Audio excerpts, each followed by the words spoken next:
My name is Emily Carter. I'm 31 years old. And before everything in my life cracked open in front of 200 people dressed for a celebration, I used to believe betrayal would be loud. I thought it would sound like shouting, like doors slamming hard enough to shake the walls, like something violent and undeniable, something you could point to years later and say, there, that was the exact moment everything fell apart. I didn't know it could arrive dressed in a tux, calm, smiling, almost gentle, and timed so precisely it would hit you exactly 45 minutes before you were supposed to walk down the aisle.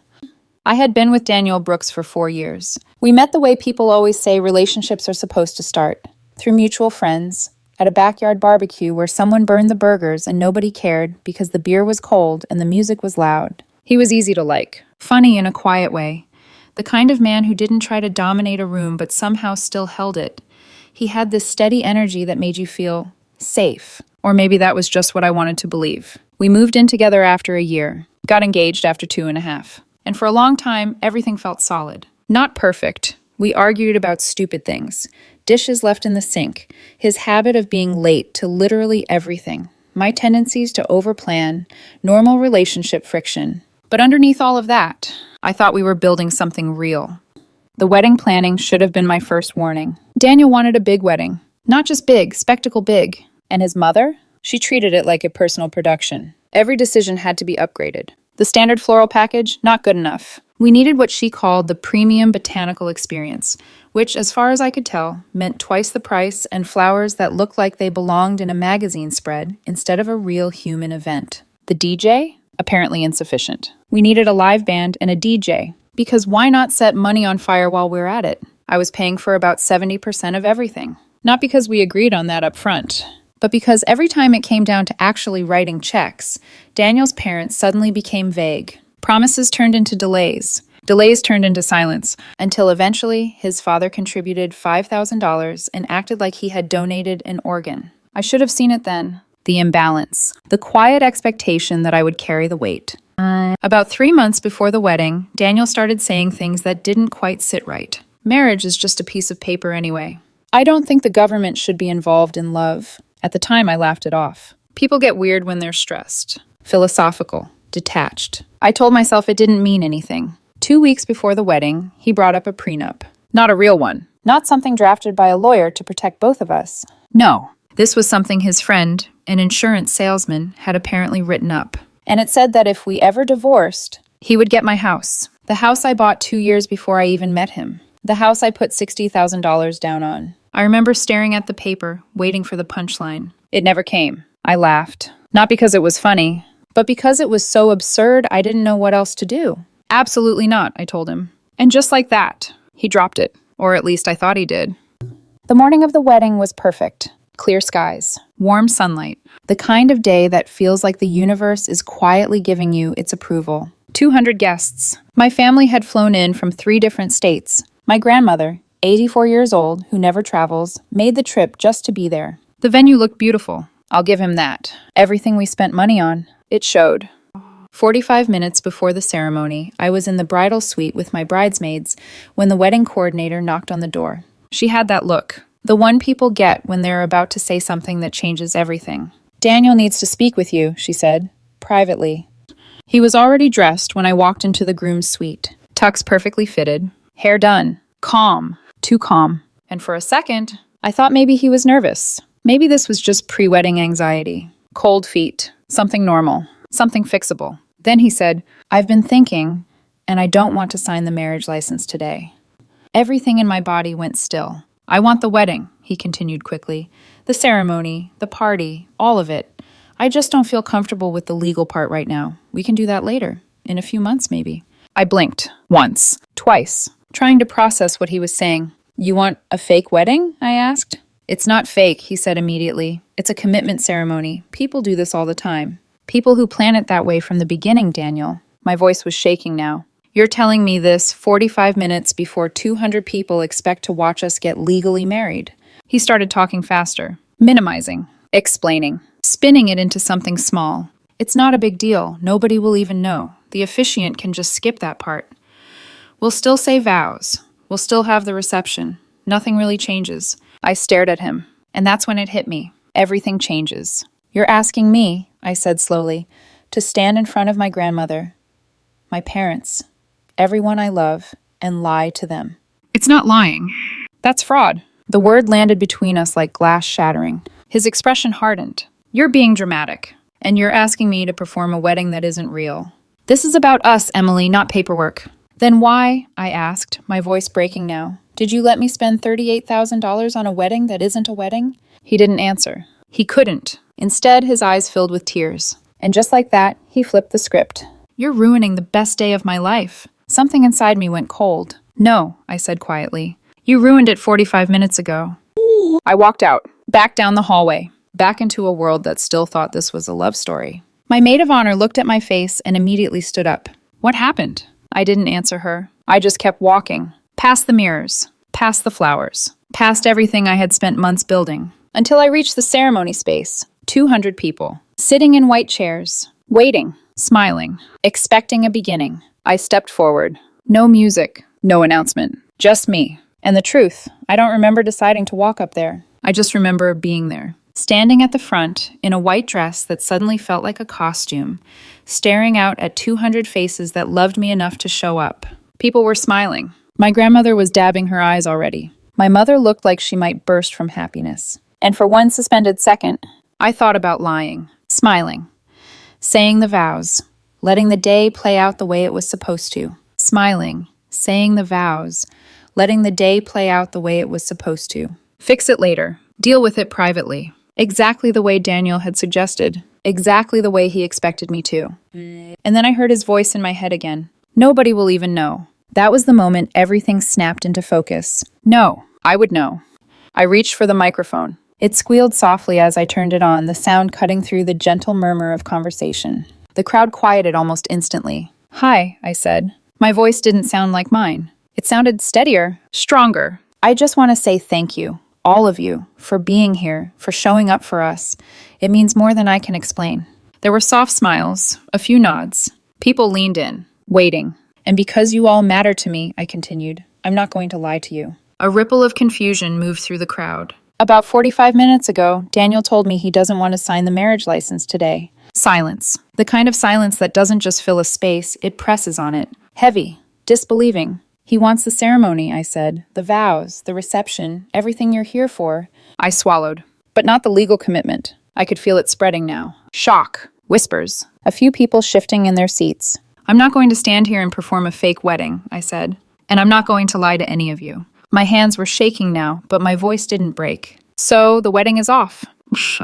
For a moment, nothing happened. No one moved. No one spoke. It felt like the entire world had paused to process what I had just said. And then, from somewhere in the back, my uncle's voice cut through the silence. So, are we still eating or what? It cracked everything open. Laughter. Not cruel. Not mocking. Just human. Relieved. Confused. Real. I felt something in my chest loosen just enough for me to breathe again. My mother stood up, her face pale but fierce. My father was already moving, positioning himself instinctively between me and the chaos he knew was coming. Because across the aisle, Daniel's mother was on her feet, marching toward me. Her face twisted with anger. How dare you, she started. But she never made it all the way. My father stepped directly into her path. Calm, solid, immovable. Ma'am, he said evenly, your son humiliated himself. Behind her, I caught a glimpse of Daniel, standing there, frozen, like he hadn't expected this, like the script in his head had gone completely off track. And that's when I realized something that would stay with me long after that day was over. He didn't think I would do it. He didn't think I would choose truth over comfort. I turned back to the microphone. My heart was still racing, but something else had taken its place now. Clarity. If you want to leave, I said, I completely understand. A pause. Then I added, but everything here is already paid for. A few people blinked. Processing. The food. The bar. The music. It's all covered for the next 4 hours. I took a breath. So, if you want to stay. A small, almost disbelieving smile tugged at my lips and helped me celebrate not making the worst mistake of my life. A beat. You're welcome to. For a second, no one moved. And then, my cousin stood up, raised his glass, and said to dodging bullets. That was it. The shift. People started clapping, laughing, standing. The DJ, who I swear had been waiting for a moment like this his entire career, leaned into his mic. What do you want to hear first? He asked me. I looked at him, then back at the crowd, then down at the dress I was still wearing. Surprise me, I said. The opening notes hit seconds later. Thank you, next. The entire place erupted. It shouldn't have worked. None of it should have worked. And yet somehow, it did. My grandmother, 84 years old, was clapping along like she had just witnessed the greatest plot twist of her life. My friends pulled me onto the dance floor before I could even think. Someone started a conga line. I'm not kidding. A full conga line at what was supposed to be my wedding. Daniel and his family were gone within 20 minutes. His mother was still yelling in the parking lot. His father looked tired. Just deeply tired. And Daniel? He didn't come near me again. Not once. At some point, his best friend, who had been standing on his side of the aisle, walked over to me. I told him not to do this, she said quietly. I told him this was a bad idea. Then she glanced back toward the exit, shook her head, and stayed. People kept coming up to me all night, telling me I did the right thing, that they were proud of me, that it took courage to do what I did. My grandmother cupped my face in both hands at one point and said, "You're smarter than I was at your age," which raised questions I didn't have the emotional capacity to unpack right then. For a few hours, I almost forgot. The betrayal, the humiliation, the fact that the man I thought I was going to marry had just tried to turn our wedding into a performance. But eventually, the music stopped. The lights dimmed. People left. And I found myself alone, in a hotel suite that had been booked for a honeymoon, still wearing half my makeup, holding a bottle of overpriced beer from the minibar. That's when it hit. Not all at once, but in waves. I sat on the bathroom floor, dress pulled around me like something abandoned. And for the first time that day, I let myself feel it. 4 years. 4 years of memories, of routines, of quiet moments that felt real. And now I didn't know which parts had been true, and which parts had been convenient. The worst part? A small, stubborn piece of me still loved him. And I hated that. I stayed there for a long time, just sitting, thinking, replaying every conversation. Every red flag I had brushed aside. Every moment that suddenly made a different kind of sense. 5 days later, I would finally understand why he did it. And somehow, that would make everything worse.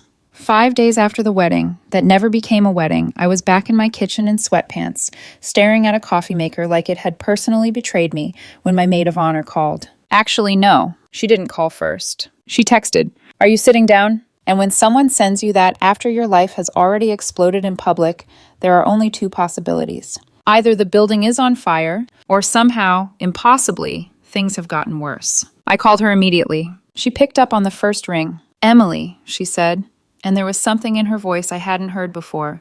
Not pity, not panic, something colder. "What happened?" "I talked to one of Daniel's coworkers," she said, "and then that coworker sent me screenshots." I didn't speak. I just gripped the edge of the counter so hard my fingers started to ache. "Emily," she said again, quieter this time. He'd been talking about this for weeks. There was a group chat. Of course there was. There's always a group chat when someone thinks they're smarter than the person they're betraying. A little digital room where arrogance gets comfortable, where people say the quiet part out loud because they think they're safe. Daniel had apparently been explaining his plan to a few coworkers for weeks before the wedding. Not doubts, not confusion, not fear. A plan. He didn't want to legally marry me because he wanted, and I quote from one of the screenshots, the social status without the financial risk. He wanted to be seen as married. He wanted the title, the house, the lifestyle, the photographs, the sympathy, the perception of commitment, without any actual legal commitment. And then came the part that made me go so still I could hear my own pulse. One message said, "She's too nice to call it off in front of everyone. She'll go along with it, and we can deal with the paperwork later." I read that line 3 times. Then a fourth, not because I didn't understand it, because I did, perfectly. He had counted on public pressure, counted on my politeness, counted on my desire not to make a scene, counted on the version of me that had spent years smoothing over discomfort so other people could stay comfortable. He had gambled on my silence. And the part that hollowed me out was this. If he had tried that on me 5 years earlier, he might have won. My maid of honor sent me the screenshots one by one. I sat at my kitchen table and read each one like I was forcing myself to swallow broken glass. There were jokes, little laughing comments from people who thought they were being clever. One coworker had called it a smart workaround. Another said he was protecting himself. Daniel replied with a smug little line about having his cake and eating it too. I don't know which detail hurt the most. That he planned it. That he talked about me like I was a manageable problem. Or that while I was worrying about flowers and seating charts and whether my grandmother would get tired during the ceremony, he was gaming the relationship like a contract negotiation. I didn't cry right away. That's the strange thing about certain kinds of pain. Sometimes it's too sharp for tears at first. It just enters you like ice. Then, later, when you're doing something stupid and ordinary like opening the fridge or folding a towel, your body remembers what your brain is trying not to know. And then you fall apart. The fallout didn't take long. 3 days after the wedding, Daniel's mother called my mother. Not me, my mother. Because apparently manipulation likes to travel through women who still believe in manners. She demanded reimbursement. Not requested. Demanded. The $5,000 Daniel's father had contributed, $1,200 for Daniel's suit, money for the groomsmen's attire, and, unbelievably, compensation for emotional distress. My mother, who is one of the most polite human beings ever created, went quiet for a moment and then said, in the calmest voice I have ever heard from her, "You can take that invoice and use it as a bookmark for your Bible." When she told me later, I laughed so hard I nearly choked on my tea. It was the first real laugh I'd had in days. I have never loved her more.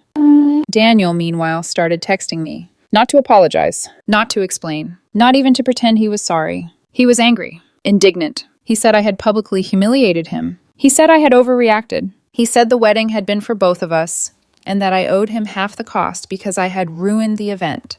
Then came the message that told me there was no misunderstanding left to save. You could have just gone along with it, and we could have handled it privately later. There it was again. That expectation. That entitlement.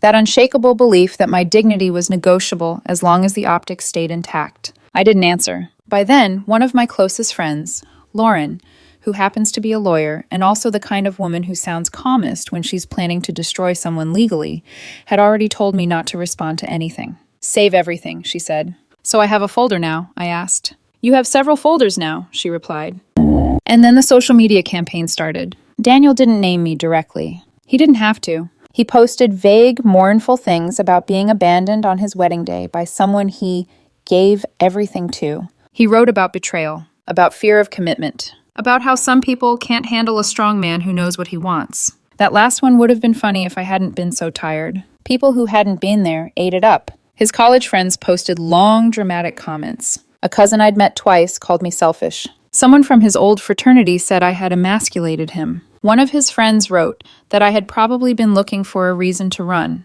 I stared at those comments for 10 minutes one night, feeling that sick, helpless heat crawl up my chest. Not because I believe them, but because lies are so efficient. Truth has to stop and explain itself. Lies just point and move on. What Daniel didn't know was that his former best woman, the same one who had quietly stayed at the party, was done protecting him. She didn't go public. She didn't make a dramatic post. She did something much more effective. Whenever someone messaged her asking what really happened, she told them. And when necessary, she sent screenshots, quietly, one by one. Truth moving in private, where ego couldn't perform. Within 48 hours, the tide turned. Comments disappeared. Posts were deleted. 2 of Daniel's friends messaged me apologies. One of the groomsmen's girlfriends said, "He told everyone you had agreed to the commitment ceremony months ago." I stared at that message for a long time, because that meant he hadn't only lied to me. He had lied to his entire side of the wedding. That explained the calm, the lack of alarm, the reason nobody on his side seemed confused before the ceremony. They thought I knew. They thought I had agreed. He had built separate versions of reality for different people and kept them all just far enough apart that no one could compare notes. It was the kind of manipulation that only looks messy once it starts collapsing.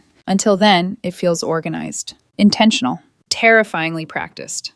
And then the money got uglier. I had shared our wedding spreadsheet with Daniel months earlier. Vendor contacts, payment confirmations, deposit schedules, final balances. I didn't think twice about it at the time. Why would I? He was my fiancé, or what I thought was my fiancé. A few days after the social media narrative started breaking apart, the caterer called me to verify a refund request. I hadn't requested a refund. Neither had my mother. And since there was no longer a we, I knew immediately who had. Daniel had contacted multiple vendors pretending to be me, or in some cases, pretending to be the groom handling logistics on my behalf. The florist had already processed an $1,800 refund into an account he provided before anyone realized what was happening. When I found out, my vision actually blurred. Not metaphorically, literally. That strange tunnel feeling where your body can't quite decide whether to panic or go numb. I called the florist. Explained everything. The woman on the phone sounded horrified. She apologized 6 times.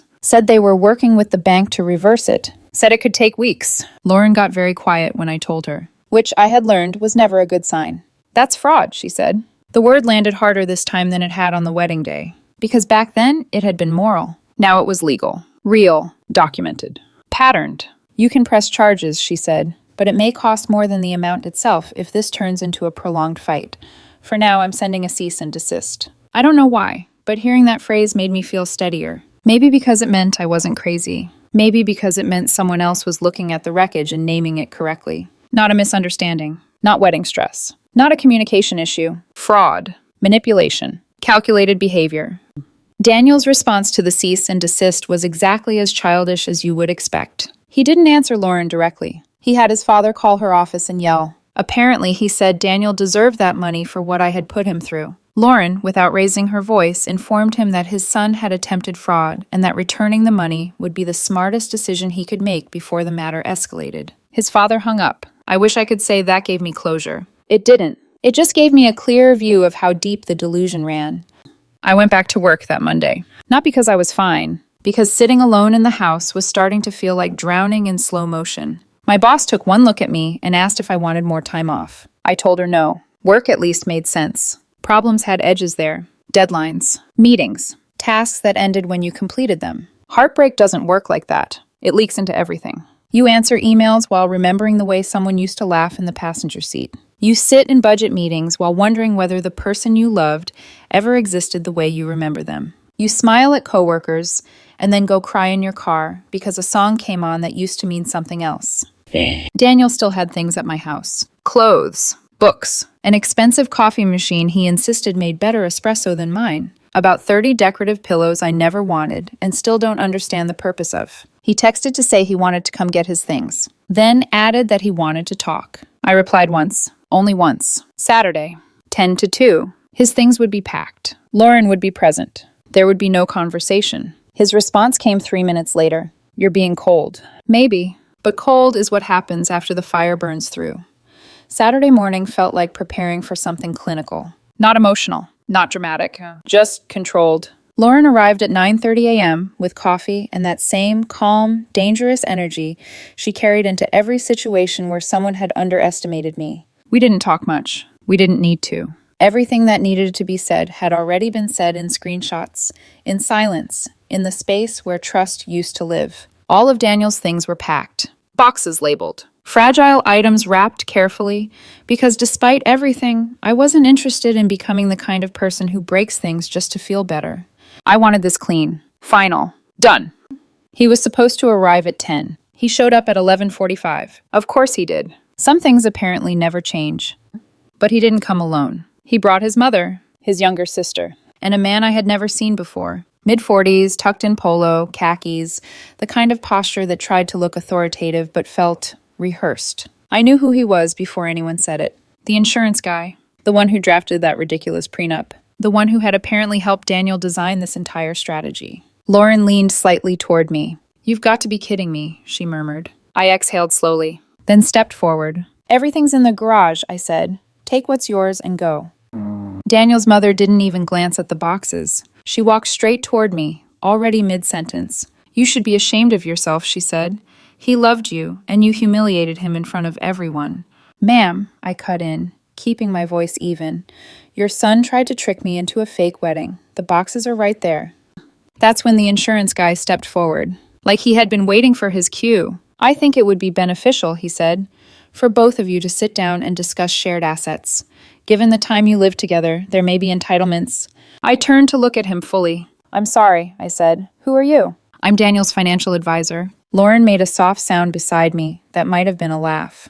Are you a lawyer? I asked. A beat. No, but... You sell insurance. His jaw tightened. He launched into a string of terms: common law, asset distribution, cohabitation rights, phrases that sounded like they had been pulled from a late-night internet search and stitched together with misplaced confidence. I let him talk. 30 seconds, maybe less. Then I said calmly, my lawyer will be in touch. A pause. I take the boxes, leave.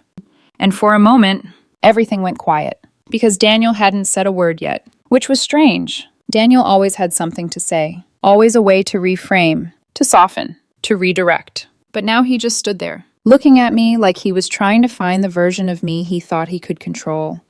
"I think we should talk," he said finally. "Just us, 5 minutes." "No, you owe me that." The word "owe" hung in the air like something rotten. "I don't owe you anything," I said. And then, before I could stop myself, or maybe because I didn't want to anymore, I added, "You tried to steal $1,800 from my florist." Kim. It was like watching a glass shatter in slow motion. Daniel's sister turned toward him so fast her hair whipped across her shoulder. "You did what?" His mother blinked. "What is she talking about?" Even the insurance guy looked confused. And Daniel went pale. "It wasn't stealing," he said quickly. "It was my wedding, too." "It wasn't a wedding," I said. "You made sure of that." His sister stared at him, really stared. The kind of look that strips away excuses. "I defended you," she said, her voice sharp with disbelief. "To everyone. I told them she overreacted. I told them you would never—" She stopped, because now she knew. Now she was standing inside the version of reality he hadn't managed to control. She turned to me. "I'm so sorry," she said. "I didn't know." And I believed her, which somehow made it worse, because it meant he hadn't just manipulated me. He had manipulated everyone. Daniel's mother didn't say another word. For the first time since I had met her, she was silent. They started loading the boxes, quickly, efficiently, like the faster they moved, the less real this would feel. Daniel tried once more. When his mother and sister were distracted, "Can we just talk on the porch?" he asked quietly. Lauren stepped forward before I could answer. She said no, she replied. "Have a good day." And just like that, it was over. He left, crying. His mother left, tight with anger. She didn't know where to aim anymore. The insurance guy left, looking like he regretted every decision that brought him to my driveway. And his sister left with questions she was finally ready to ask. It should have ended there. It would have been clean, contained. A final scene with a clear exit. But that's not how this story worked. Monday morning, I got a call from my mortgage company. "Hi, Ms. Carter," the woman said politely. "We just wanted to verify a recent inquiry regarding adding a spouse to your deed." I went still. "I'm sorry," I said. "What?" "Someone contacted us claiming to be your husband and asked about the process." There are moments when your body reacts before your mind catches up. My hand tightened around my phone. My chest went cold. Because I already knew. Of course I knew. I called Lauren immediately. This time she didn't sound calm. She sounded sharp, focused. "This is a pattern now," she said. "You need to file a report, not to escalate, but to protect yourself." So I did. I went to the police station during my lunch break, sat across from an officer who looked like he had seen every version of human stupidity imaginable. I handed over everything. Screenshots, emails, the florist statement, notes from the mortgage company. He read through it all slowly, then leaned back in his chair. "Ma'am," he said, "you didn't dodge a bullet." A pause. "You dodged a grenade." The report was filed. Lauren sent another letter, stronger this time, clearer. One more step, one more attempt to interfere with my finances, my property, my accounts, and it would become criminal. By Thursday, the florist confirmed the money had been reversed. $1,800. A small victory. But it felt bigger than that, because it meant something had been restored. Not trust, not the relationship, but balance. That same evening, Daniel's father called me. Not his mother, not Daniel. His father. The man who had stood quietly at the edges of everything for 4 years. "I'm sorry," he said. Just that. No excuses. No deflection. "I knew she was making a mistake," he continued, "and I didn't stop her." There was something in his voice I hadn't noticed before. Exhaustion. "I should have," he added. I didn't know what to say. So I told him the truth. "I don't blame you." And I didn't. Because some people don't create the damage. They just fail to stop it.